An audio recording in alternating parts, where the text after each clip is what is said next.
Hitler and Mussolini had flown to Uman on a troop visit. The men gave the Führer an overwhelming reception.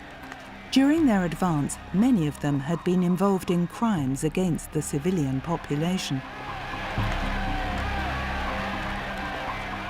Also present in Uman was Hitler's personal cameraman.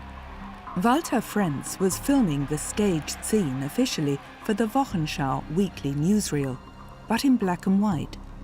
In a battle of encirclement which had lasted from July the 15th to August the 8th, the dictator's troops had defeated 20 divisions of the Red Army and paved the way for an advance into the Donbas region and the hinterland of the Ukraine. 100,000 Soviet soldiers were taken prisoner. As Hitler and his entourage were returning to their aircraft, the injured troops who had been brought in as a backdrop were driven back to their field hospitals. Some of the men had had terrible experiences.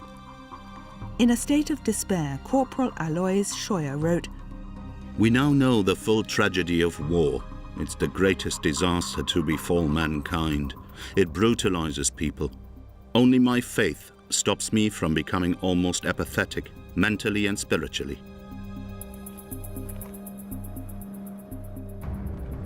That was of no interest to either the high-ranking officers or the Nazi bigwigs accompanying the two dictators. Foreign Minister Joachim von Ribbentrop and Hitler's private secretary Martin Bormann were particularly compliant aides to the Führer, who is said to have told a small circle of associates that basically the war in the East has already been won. Moscow will be razed to the ground.